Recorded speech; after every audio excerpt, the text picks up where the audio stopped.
بسم اللہ الرحمن الرحیم۔ آج آپ کی خدمت میں امام زین العابدین علیہ السلام کی شان میں ایک عربی شاعر فرزدق کے نام سے تھا اور اس نے امام کے شان میں قصیدہ پڑھا۔ بنو امیہ کو حکمران ہشام ابن عبد الملک حج پہ گیا۔ طواف کے بعد اس نے حجر اسود کو بوسہ دینے کی خواہش ظاہر کرتے ہوئے اپنی پوری شان و شوکت کے ساتھ چل پڑا، لیکن لوگ طواف اور اللہ کی تسبیح میں اتنے مصروف تھے کہ بادشاہ کو حجر اسود کی طرف جانے نہ دیا۔ ہشام کے غلام بھی بے بس نظر آئے۔ پھر ہشام پلٹ گیا، ایک اونچے تخت پہ جا بیٹھا اور حاجیوں کو دیکھنے لگا۔ اسی دوران امام زین العابدین علیہ السلام کی مسجد الحرام میں آمد ہوئی۔ لوگوں نے آپ کو راستہ دینا شروع کر دیا۔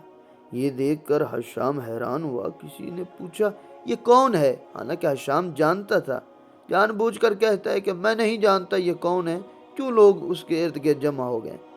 فرزدق جو اس وقت موجود تھا جواب دیا کہ لیکن میں تو جانتا ہوں یہ کون ہے۔ یہ کہہ کر ایک طویل جناب قصیدہ پڑھا۔ کہا کہ اے جود و کرم، شرافت و بزرگی کے مرکز کے بارے میں سوال کرنے والے، اس کا واضح جواب میرے پاس ہے۔ اگر سوال کرنے والے میرے پاس آئیں، یہ وہ ہیں مقدس شخصیت ہیں جنہیں وادی بطحا یعنی مکہ کی زمین پہچانتی ہے، بیت اللہ خانہ کعبہ، حرم اور حرم کے باہر کی سرزمین بھی اس کو جانتی ہے۔ یہ تو اس ذات گرامی یعنی پیغمبر اکرم کے بعد تمام بندوں میں سے سب سے افضل ہے۔ پرہیزگار ہیں، متقی ہیں، پاکیزہ ہیں، ہدایت کا علم ہیں، قریش کے سردار ہیں۔ اگر تو نہیں جانتا تو یہ جان لے کہ یہ فرزند فاطمہ ہیں، انہی کے جد رسول اکرم ہیں جو نبی مرسل ہیں۔ اے ہشام، تیرا یہ کہنا کہ یہ کون ہے ان کو کوئی نقصان نہیں پہنچاتا۔ جس ذات گرامی کو پہچاننے سے تو انکار کر رہا ہے، اس کو عرب و عجم سب جانتے ہیں۔ ان کے دونوں ہاتھ خدا کے ابر و رحمت کی طرح ہیں جس سے ہر ایک فیض یاب ہو رہا ہے۔ ان کے ہاتھوں سے مسلسل خیرات تقسیم کی جاتی ہیں، اس کے باوجود بھی اس میں کوئی کمی نہیں آتی۔ کہا سن، وہ نرم خو ہیں، ان کی تیزی سے خوف نہیں کیا جاتا۔ وہ دونوں خوبیوں سے آسا ہیں، حسن صورت بھی رکھتے ہیں اور عمدہ اخلاق بھی۔ جو لوگ قرض سے گراں بار ہو جائیں تو وہ لوگوں کا بار اٹھانے والے ہیں۔ ایسے شیریں خصلت کے ہیں کہ ان کا احسان بھی شیریں ہو جاتا ہے۔ انہوں نے تشہد میں لا نہیں کہنے کے علاوہ کبھی لا نہیں فرمایا۔ اس قدر سخی ہیں کہ اگر تشہد میں لا نہ ہوتا تو ان کا یہ لا نہیں بھی نعم ہاں ہوتا، یعنی کبھی ان کے منہ میں لا نہیں آیا، نہ کبھی کہا بھی نہیں۔ جس نے جو بھی مانگا ہے ہمیشہ انہوں نے ہاں کی اور اسے دیا ہے۔ ان کی بخشش و عطا ساری مخلوقات کا احاطہ کیے ہوئے، اس لیے مخلوق کے رنج و غم، مفلسی، تنگ دستی دور ہو گئی۔ ان کے قبیلہ قریش کے لوگ دیکھتے ہیں تو اعتراف کرتے ہیں کہ شرافتیں، بزرگیاں ان کی ذات پر ختم ہیں۔ حیا سے نگاہیں نیچی رکھتے ہیں، ان کے رعب و حیبت سے دوسروں کی نگاہیں نیچے رہتی ہیں، اس لیے ان سے اس وقت گفتگو کی جا سکتی ہے جب وہ تبسم فرما رہے ہوں۔ ان کے دست مبارک میں ایک عصا ہے جو عمدہ خوشبو دینے والا ہے۔ یہ عصا ایسا بہترین شخص کے ہاتھ میں جو بلند عزت والا ہے۔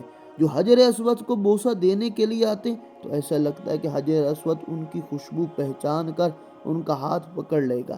اللہ تعالیٰ نے قدیم زمانے سے ان کو شرف و عظمت عطا فرمائی۔ لوح محفوظ و قلم ان کی شرف و عظمت کے بارے میں یہ تحریر کر چکا ہے کہ یہ بزرگ ہیں۔ مخلوق میں وہ کون ہے جو ان کی غلامی میں نہیں ہے؟ یا تو ان کی اولیت اور فضیلت کی وجہ سے یا ان کے احسانات کی وجہ سے۔ جو اللہ کو پہچانتا ہے وہ ان کی فضیلت کا بھی معترف ہے۔ تمام قوموں کو دین و ہدایت انہی کے گھر سے ملی ہے۔ یہ عزت و بزرگی اس اوج کمال پر فائز ہے جہاں اسلام کے عرب و عجم پہنچنے سے قاصر ہیں۔ یہ وہ ذات ہیں جن کے جد محترم خاتم الانبیاء کی فضیلتیں سب کو پتہ ہے۔ تمام امتوں کی فضیلتیں ان کی امت کے آگے سرخم کیے ہوئے۔ ان کی اصل اور نمود رسول کی ذات اقدس سے ہے۔ ان کے اخلاق و کردات و عادات و اطوار سب پر عیاں ہیں۔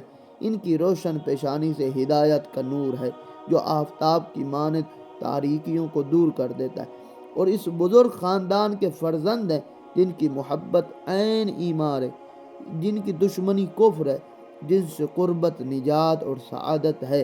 اللہ کے ذکر کے بعد انہی کا ذکر سب سے مقدم ہے، اسی کے ذریعے آغاز ہوتا ہے، اسی پر گفتگو ختم ہوتی ہے۔ اگر حجر اسود کو معلوم ہو جائے کون اس کا بوسہ لینے آ رہا ہے تو بلا اختیار خود کو زمین پر گرا کر ان کے قدموں کا بوسہ لیتا۔ وعدہ کبھی خلاف نہیں کرتے، مبارک نفس والے ہیں، وسیع صحن والے ہیں، یعنی بارگاہ پروردگار کے سامنے جب بھی ارادہ کر لیتے ہیں تو وہ ذات پروردگار ان کی بات سنتا ہے۔ اگر پرہیزگاروں کو شمار کیا جائے تو پرہیزگاروں کے امام ہوں گے۔ اگر پوچھا جائے کہ ساری دنیا میں کون سب سے بہترین لوگ ہیں تو ان اہل بیت کا نام لیا جائے گا۔ کوئی جوان مرد سخی سخاوت میں ان کے مرتبے کو نہیں پہنچ سکتا، نہ کوئی قوم ان کے قریب پہنچ سکتی ہے، اگرچہ کتنی ہی بزرگی والی ہوں۔ قحط کے زمانے میں یہ لوگوں کے لیے باران رحمت ہیں، جب جنگ کی آگ بھڑک اٹھے تو یہ شیروں کی مانند بہادر ہیں۔ تنگ دستی سختی ان کی سخاوت کو متاثر نہیں کرتی، مال کا ہونا یا نہ ہونا ان کے لیے برابر ہے، کوئی پستی ان کی بارگاہ میں قدم نہیں رکھ سکتی۔ یہ ایسے نیک ہیں جن کا دست کرم بارش کی طرح ہمیشہ فیض پہنچاتا رہتا ہے، ان کی محبت اور وسیلے سے ہر فتنہ و شر دور ہوتا ہے، ان کے ذریعے بخشش و عطا میں اضافہ ہوتا ہے۔ جب یہ فرزدق کا یہ مدیحہ قصیدہ حشام نے سنا تو بہت ناراض ہوا، اس قصیدے کی پاداش میں فرزدق کو قید خانے میں ڈلوا دیا۔ امام زین العابدین کو جب خبر ہوئی حشام نے فرزدق کو قید کر دیا، اس کا جرم صرف یہی ہے کہ اس نے قصیدہ لکھا ہے۔